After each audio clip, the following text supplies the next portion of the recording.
it's time to have a president that believes in uniting the American people, not dividing the American people.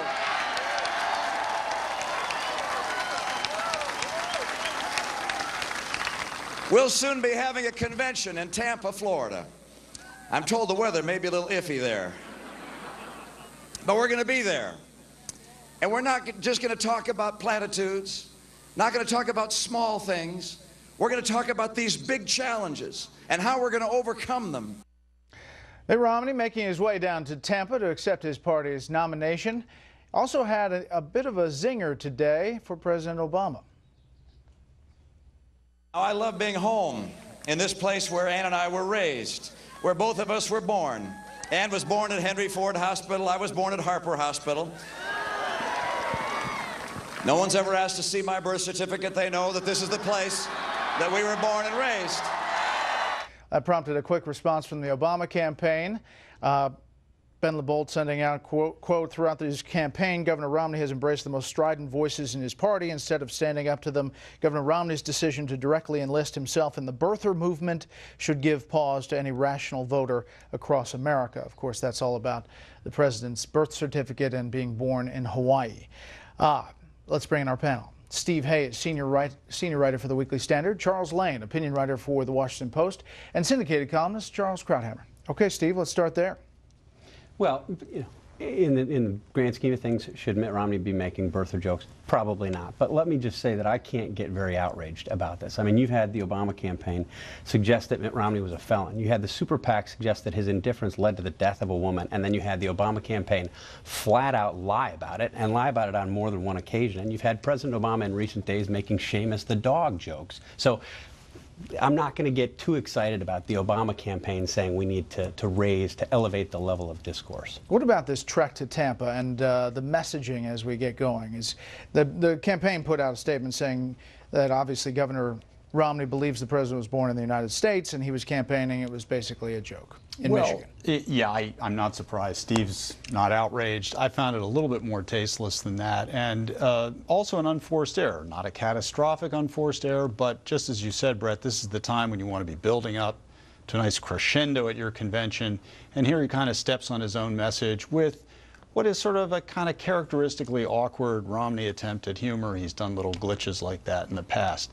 But he is starting to kind of try and mount a biography of himself, sort of reintroduce himself to voters, and sort of the authentication of his Michigan roots is part of that, along with the op-ed he did in the Wall Street Journal today talking about his time at Bain, trying to cast that in a favorable light. So, you know, I think he did step on the message today, but he's still at it.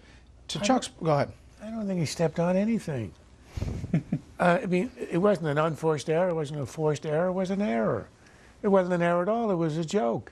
And this outrage response from the Obama campaign is, I think, the most absurd example of fake umbrage in the history of fake umbrage. Give me a break. Romney has dismissed the birther issue from the beginning. There was no implication that he believes in this stuff. He's talking about his birth. Obama himself has joked about his birth certificate. Recently. When he was with the Prime Minister of Ireland, and he gave him some kind of certificate of Irish ancestry, and he joked about it and the birth certificate having honored places in his home. It's absurd.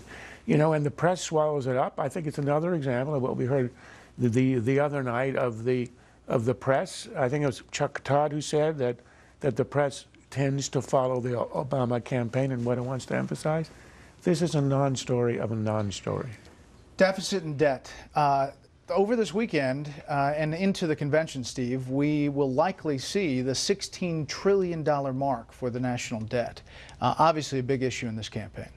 Well, it is a big issue, and I think it should be a big issue. And I think one of the things you'll see Republicans focusing on a little bit more is President Obama's past promises on the debt and what he and his advisors have said about how he'll handle debt and deficits in the second term. You remember in mid-July, David Axelrod gave an interview to National Journal, and he was asked about President Obama's second-term agenda.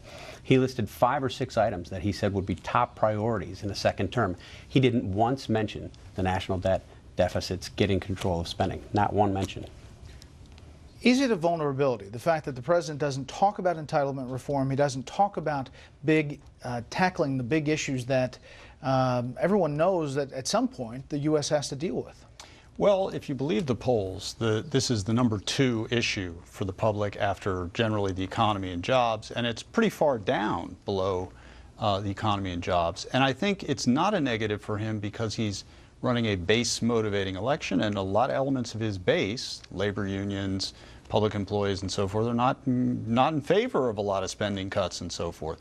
I think also he's relatively effectively played this tax the rich card, even though we all know that it's not going to solve the deficit. This 16 trillion number is scary, but when you think of it as a percentage of GDP, it's up at about 73–75%, and the really scary number would be 85 to 90%, which is what economists tell us is the level of debt that starts to really hang on growth and make it harder for the economy to grow.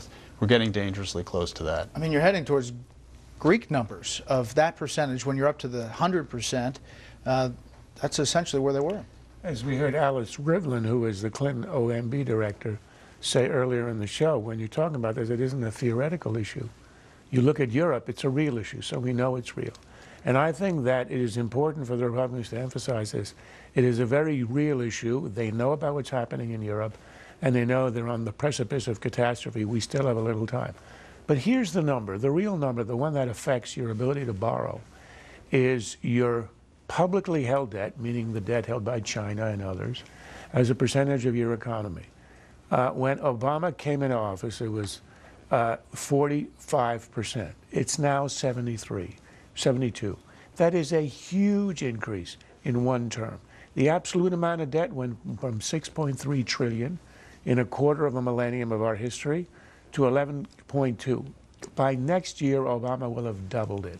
That's unprecedented, unsustainable, and the Republicans have a large issue, and they ought to hit it really hard.